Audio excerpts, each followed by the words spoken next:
வரஹ்மத்துல்லாஹி வபரகாத்துஹு. நாம இந்த வீடியோவில் என்ன பார்க்க போகிறோம் அப்படின்னா, ராவுடைய சட்டங்களை பற்றி ரொம்ப எலாபரேட்டாக பார்க்க போகிறோம். உங்களுக்கு ஷார்ட்டாக வீடியோ வேணும் அப்படின்னா நான் ஷார்ட் வீடியோ போட்டிருப்பேன், அதில் போய் பாருங்கள். இது லாங் வீடியோ. இதுலேயும் நீங்கள் வந்து ராவுடைய சட்டங்களை வந்து நீங்கள் படிச்சுக்கலாம். என்னென்னா, ராவுடைய சட்டங்கள் 2 வகைப்படும். ஒன்று வல்லினமாக ஓதுவது, இன்னொன்று என்ன அப்படின்னா மெல்லினமாக ஓதுவது. சரிங்களா? ராவே 2 வகையில் நம்ம ஓதலாம், வல்லினமாக ஓதுவது, மெல்லினமாக ஓதுவதுன்ட்டு. இப்போ இதில் பார்த்தீங்கன்னா என்னன்னா, ஒரு ரா இருக்குன்னா ராக்கு முன்னாடி உள்ள எழுத்துக்கு சபர் இருக்கு. ராக்கு மேலே சபர் இருக்கு.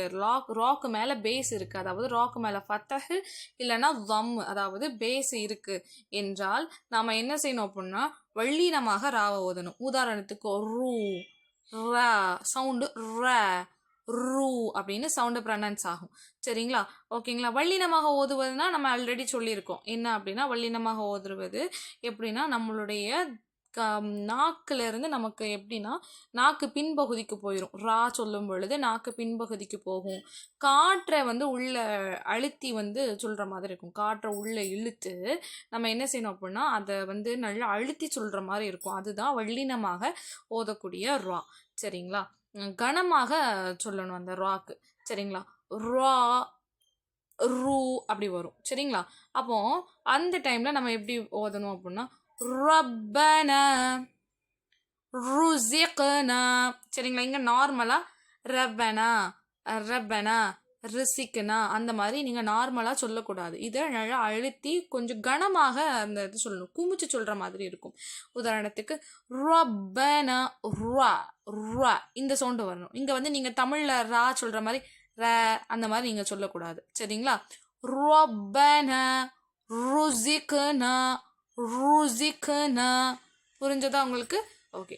இப்போ இந்த 2வது ரூல் என்ன அப்படின்னா இப்படி வந்தால் நீங்கள் நல்லா வல்லினமாக ஓதணும். அதே போல் 2வது ராக்கு சுக்குன் செய்யப்பட்டு முன்னாடி உள்ள எழுத்துக்கு என்ன இருக்குன்னா சபர், அதாவது ஃபத்தஹ் இல்லைன்னா பேஸ், அதாவது தம் செய்யப்பட்டிருந்துச்சு அப்படின்னா நீங்கள் அங்கேயும் வல்லினமாக ஓதணும். உதாரணத்துக்கு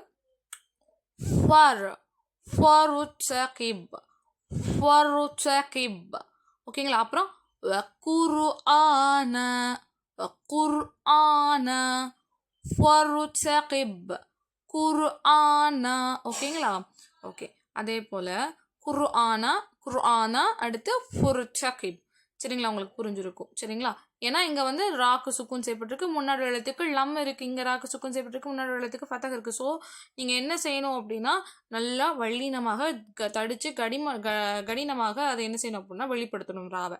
அப்புறம் ஹம்சத்துல் வஸில், அதுக்கு பின்னாடி சுக்குன் செய்யப்பட்டதாக ரா வந்துச்சு அப்படின்னா ஹம்சத்துல் வஸிலுக்கு அப்புறம் சுக்குன் செய்யப்பட்டதாக ரா வந்தால் நீங்கள் என்ன செய்யணும் அப்படின்னா அங்கே என்ன செய்யணும், நீங்கள் ராவை வந்து நல்ல வல்லினமாக ஓதணும்.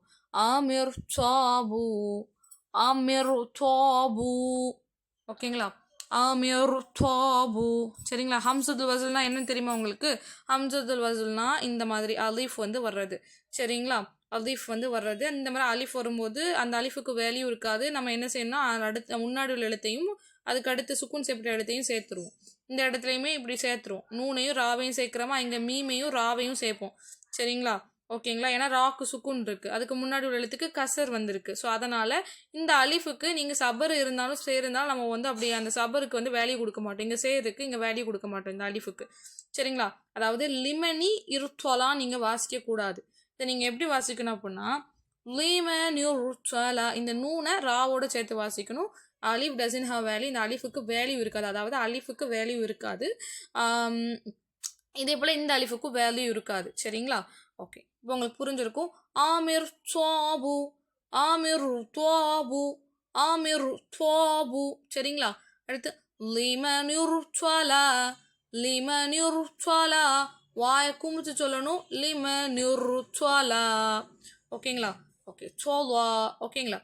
புரிஞ்சிருக்கும். அதே போல தான் அடிப்படையான கசருக்கு அடுத்ததாக ரா சுக்குன் செய்யப்பட்டு ராவுக்கு அடுத்ததாக இஸ்திலாவுடைய எழுத்துக்களில் ஒன்று அதே வார்த்தையில் ஃபத்தஹ் தம் செய்யப்பட்டு வந்தால் ஓகேங்களா? அடிப்படையான கசருக்கு அடுத்ததாக, அதாவது என்னன்னா இது மாதிரி கசர்.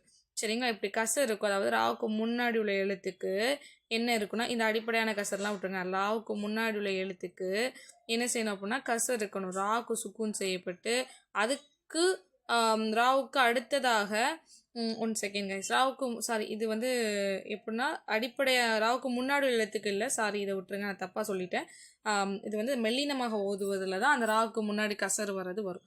சாரி, இங்கே என்னன்னா இந்த கசர் இருக்கிறதெல்லாம் விட்டுருங்க. என்னன்னா அடிப்படையான கசருக்கு அடுத்ததாக, அடிப்படையான கசர்னா என்னது, மொதல் எழுத்துக்கு கசர் இருக்கணும். சரிங்களா, ஒரு வார்த்தையோட முதல் எழுத்துக்கு கசர் இருக்கா, அப்படி கசர் இருந்து அதுக்கடுத்து ராக்கு சுக்கூன் செய்யப்பட்டு இருக்கும். அப்படி ராக்கு அதுக்கடுத்து இங்கே என்னது, இங்கேயும் சுக்கூன் செய்யப்பட்டிருக்கு, இங்கேயும் சுக்கூன் செய்யப்பட்டிருக்கு. முதல் எழுத்துக்கு என்ன இருக்குது, கசர் இருக்குது. சரிங்களா, அப்படி ராவுக்கு சுக்கூன் செய்யப்பட்டு அதுக்கடுத்த எழுத்து என்னவாக இருக்க வேண்டும் என்று சொல்கிறார்கள். ராவுக்கு அடுத்ததாக இஸ்தேலாவுடைய எழுத்துக்களில் ஒன்று.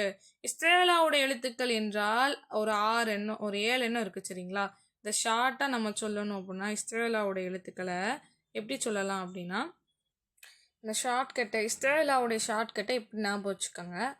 ஹுஸ்ஸ இஸ்தேலாவுடைய வார்த்தைகள் இருக்கு இல்லையா, லெட்டர்ஸ்க்கு நீங்கள் எப்படி ஞாபகம் வச்சுக்கணும்னா ஹுஸ்ஸ வகதின் கில்ஸ்.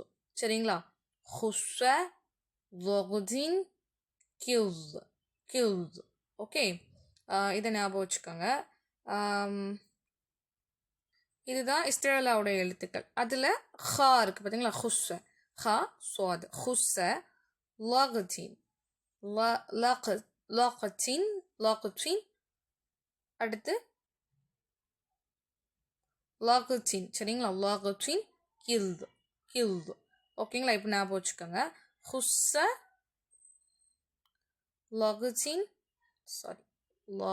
சரிங்களா, லகத்தின் கில்து ஞாபகம் வச்சுக்கோங்க.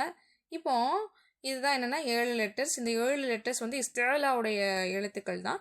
இதில் வந்து நீங்கள் என்ன செய்யணும் அப்படின்னா, இதில் வந்து நீங்கள் என்ன செஞ்சுக்கலாம் அப்படின்னா ஞாபகம் வச்சுக்கலாம். இந்த மாதிரி எழுத்துக்கள் வருது தான் என்னென்னா ராவுடைய சட்டத்துக்கு முக்கியம். இது ராவுடைய சட்டத்துக்கு எப்படி வரும் அப்படின்னா, ஒரு எழுத்தோட ஆரம்ப எழுத்து இருக்குல்ல, அதான் அடிப்படையான எழுத்து. அந்த அடிப்படையான எழுத்துக்கு கசர் வந்துடும்.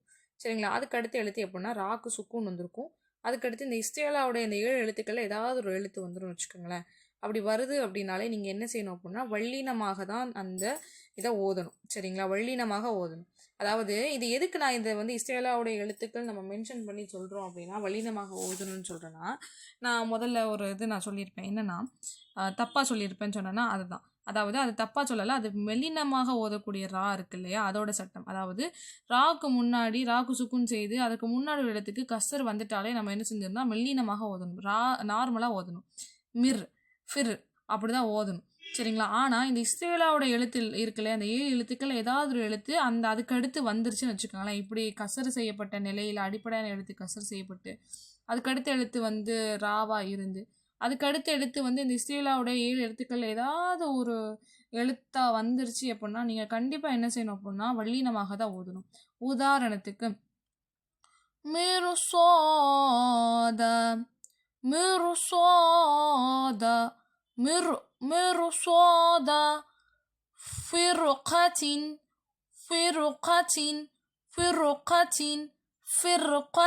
சரிங்களா, நார்மலாக ஓதக்கூடாது. மிர்சாதா, அப்புறம் ஃபிரேகட்டின், மிர்சாதா, இது தப்பு. சரிங்களா, ஆனால் நீங்கள் ஓதும்போது நல்லா குமிச்சு கடினமாக நான் ஓதணும்னு சொன்னேன்.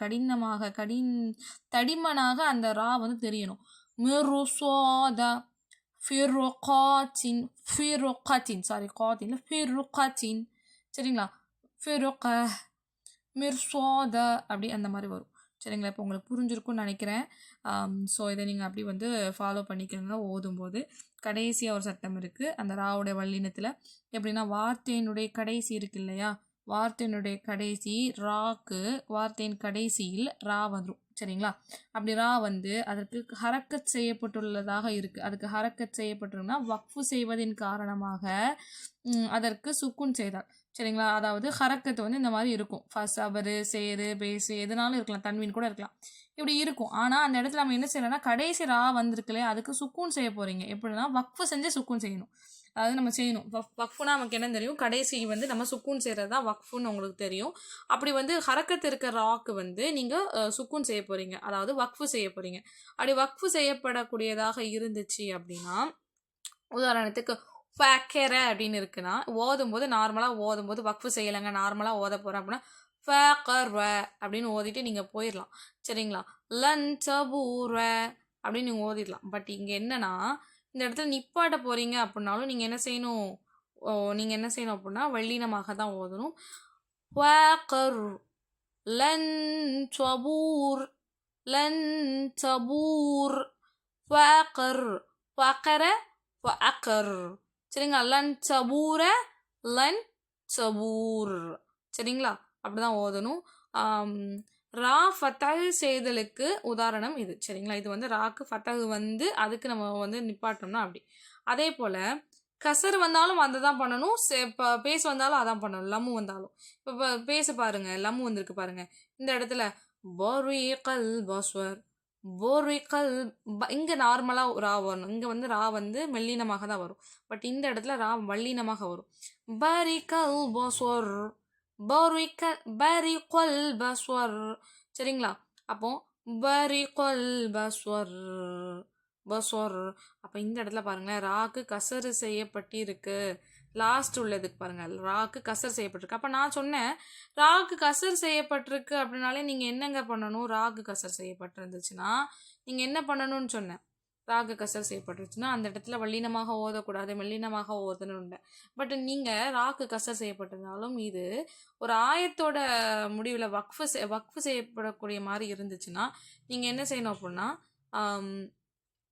ராவை வந்து வல்லினமாக தான் அந்த இடத்துல ஓதணும். ஏன்னா அங்கே வக்ஃபு செய்ய போகிறீங்க. உதாரணத்துக்கு பாருங்கள், ராகு கசர் செய்யப்பட்டிருக்கு. அப்போ நீங்கள் வக்ஃபு செய்ய போகிறீங்க. ஓதுங்க பார்ப்போம். அப்புறம் எப்படி ஓதுவீங்க? கலம் ஹில். சரிங்களா? எப்படி ஓதுவீங்க? கலம் ஹி பல் பஸ்வர் கேலம் கேலம் ஹி பில். ஓகேங்களா? கேலம் ஹி பில் பஸ்வர். சரிங்களா? பஸ்ஸரின்னு இருக்குது இந்த இடத்துல. கேலம். ஓகேங்களா? கேலம் ஹி பில் பஸ்வர் பஸ்வர். கசர் செய்யப்பட்டதுனால நம்ம மெல்லினமாக ஓதக்கூடாது. ஏன்னா இந்த இடத்துல மல்லினமாக ஓதணும். ஏன்னா அது நிப்பாட்டக்கூடிய ஸ்டேஜில் இருக்குது. வக்ஃபு செய்யக்கூடிய நிலையில் இருக்கனால பஸ்வர் பஸ்வர். இந்த இடத்துலையும் பஸ்வர் தான் நிப்பாட்டணும். அப்போ கேலம் ஹி பில் பஸ்வர். சரிங்களா? உங்களுக்கு புரிஞ்சிருக்கும்னு நினைக்கிறேன். ஓகே, அவ்வளோதான். ராவுடைய சட்டத்தில் வல்லினமாக ஓதக்கூடியது நம்ம ஃபுல்லாக பார்த்துட்டோம். நம்ம நெக்ஸ்ட் என்ன பார்க்க போகிறோன்னா, மெல்லினமாக ஓதுறதை நம்ம பார்க்க போகிறோம். இது வந்து பார்ட் 1 வீடியோ. ஸோ இது எல்லாரும் பார்த்துருங்க. அதுக்கப்புறமா மெல்லினமாக ஓதுவதையும் பார்க்கலாம். அஸ்ஸலாமு அலைக்கும் வரஹ்மத்துல்லாஹி வபரகாத்துஹு.